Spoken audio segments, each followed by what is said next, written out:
Métissage, Jean-Marc Matouak.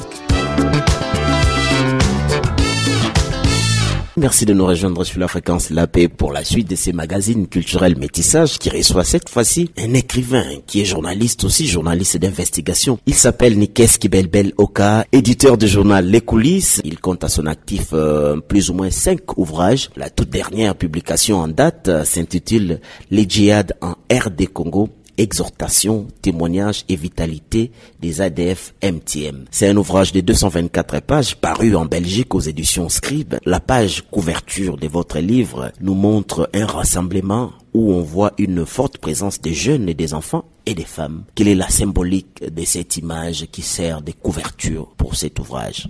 Oui, merci beaucoup. Vous savez, en tant que journaliste, vous savez que aujourd'hui l'image joue un grand rôle. La symbolique, c'est que d'abord, cette image représente des enfants en plein entraînement, des femmes et des jeunes en pleine séance de formation, des madrasas comme on dit, donc ils apprennent le Coran. Et l'image provient effectivement du quartier général des ADF qu'on appelle communément Madina. Donc la symbolique, c'est que on n'écrit pas en l'air, on n'invente rien. Nous écrivons sur les faits vécus, sur les faits investigués.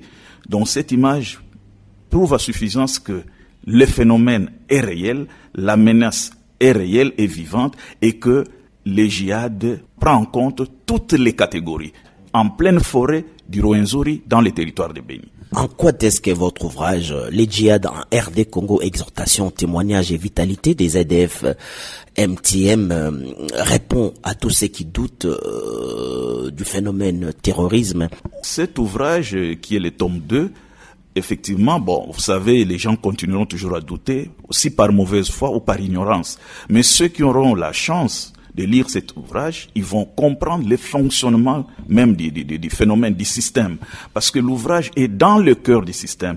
L'ouvrage commence par une exhortation, explique pourquoi ces gens ont quitté leur pays pour se retrouver en pleine forêt du Rwenzori.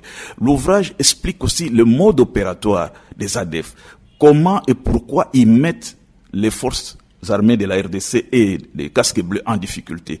Enfin, l'ouvrage donne des tuyaux, des pistes de ravitaillement. Et comment, en fait, la nébuleuse ADF fonctionne pour que les communs des mortels puissent comprendre ces phénomènes. Parce que d'habitude, les gens parlent et sans tenir compte des réalités. Mais l'ouvrage c'est pratiquement le couteau dans le cœur même du djihad. Vous avez revu les titres de cet ouvrage. Au départ, c'était Les djihad en RD Congo, exhortation, témoignage et financement des ADF MTM.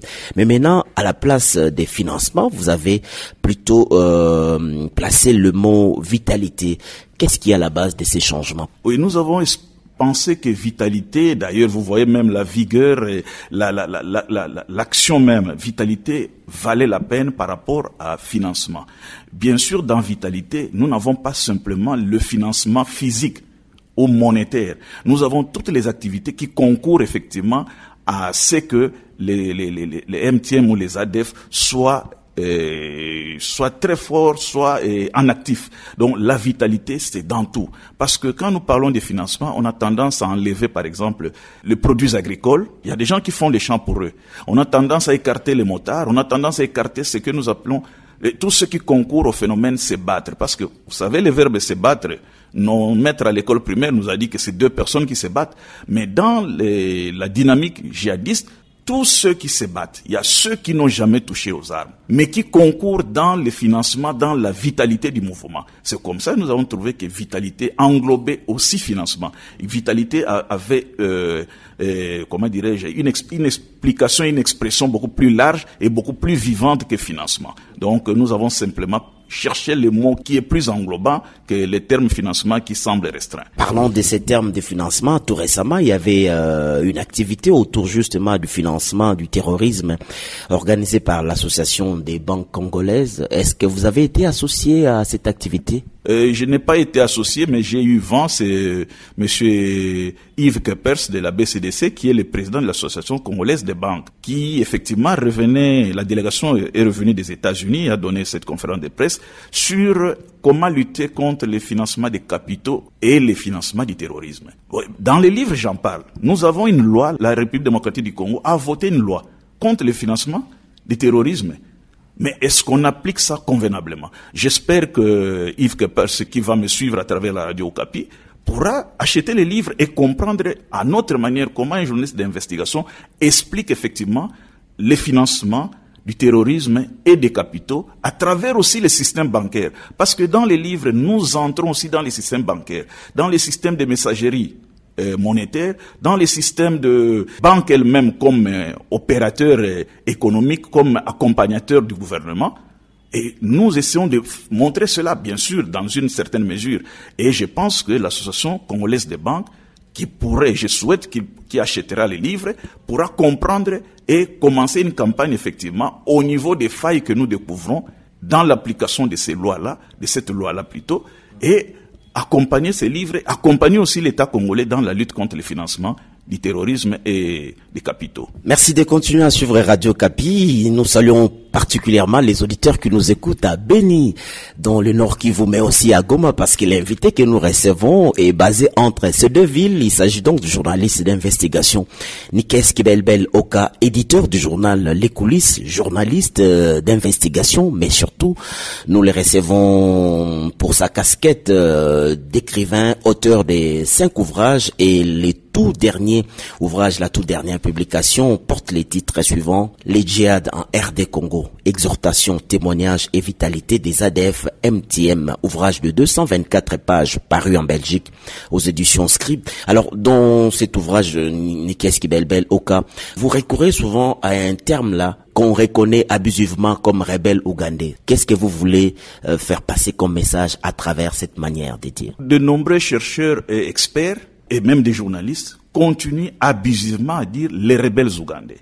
Et lorsqu'on est dans cette analyse-là, même la planification de la guerre devient difficile. Et dans les exhortations que nous mettons dans les livres, il est dit quelque part, si nous avons quitté nos pays et nos richesses, vous avez le nous là qui est nos pays et nos richesses, le non là, c'est l'adjectif possessif. Plusieurs possesseurs avec plusieurs objets possédés. Nos pays, c'est-à-dire, si c'était l'Ouganda, on allait dire si nous avons quitté notre pays. Mais il dit non. Les ADF MTM ne sont pas des Ougandais. C'est des pays, au moins 6 pays ou 8 pays qui sont en RD Congo et qui constituent, c'est la sève qu'on appelle les ADF. Vous avez l'Ouganda, vous avez la RD Congo, vous avez le Rwanda, vous avez la Tanzanie, vous avez le Burundi, vous avez le Kenya, vous avez le Mozambique, parce qu'aujourd'hui l'épicentre, comme nous l'avons dit, a tendance à quitter Beni pour le Mozambique. Vous avez la Somalie et l'Érythrée. Donc, les ADF, c'est tous ces pays-là ensemble. Donc, ces gens n'ont plus de nationalité. C'est une guerre de la foi, une guerre religieuse, une guerre contre les kafris, c'est-à-dire les païens, ceux qui ne sont pas de l'islam, qui est fondée sur le Coran et les faits et les gestes du prophète Mohammed. Alors, il y a un autre point que vous relevez, Nikes Kibelbel Oka, c'est le 5 piliers de l'islam. Qu'est-ce qu'on retient par rapport à ces volets? Oui, nous avons dit abusivement, l'adverbe abusivement. Bon, nous appelons ADF parce que ça sonne bien, mais ADF, la réalité de l'ADF, c'est MTM, Madina At Tawet Wal Mujahideen. C'est-à-dire que le nom MTM est fondé et parti sur le premier des 5 piliers de l'islam. Le premier des 5 piliers de l'islam, nous l'avons étudié à l'école. Il n'y a de Dieu que Allah et Mohammed et son prophète. Donc l'unicité de Dieu. Ce livre a cet avantage d'entrer dans le cœur même de l'idéologie des ADF, de l'idéologie des islamistes. Pour comprendre un phénomène, il faut y pénétrer. Et tous ceux qui parlent sans pénétrer, ils ne peuvent pas comprendre que le phénomène est enraciné dans une foi qui est une foi djihadiste, c'est-à-dire une foi qui doit imposer la conversion, soit la conversion naturelle, soit la conversion par les armes qu'on appelle le djihad armé. Donc vous avez la conversion normale, Vous y croyez, vous devenez musulman. Si vous n'y croyez pas, alors on doit vous les forcer. C'est ça le djihad armé. Les djihad en RD Congo, exhortation, témoignage et vitalité des ADF MTM.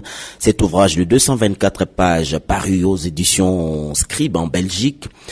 Où est-ce qu'on peut se le procurer, Nikes Kibelbel Oka? L'ouvrage est atterri déjà en République démocratique du Congo. Et il faut simplement nous appeler au 09 98 19 02 50. 09 98 19 02 50.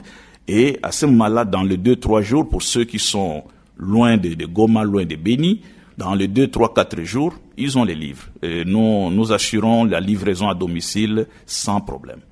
Nikes Kibelbel Oka, journaliste d'investigation, éditeur du journal Les Coulisses, auteur de 5 ouvrages, dont le plus récent, le tout dernier, c'est celui dont nous venons de parcourir à travers cet entretien. On vous dit merci et on souhaite bon vent à l'auteur. Merci à Radio Okapi pour l'opportunité qu'elle nous donne et nous espérons que les Congolais liront ces livres pour comprendre la menace qui est chez nous.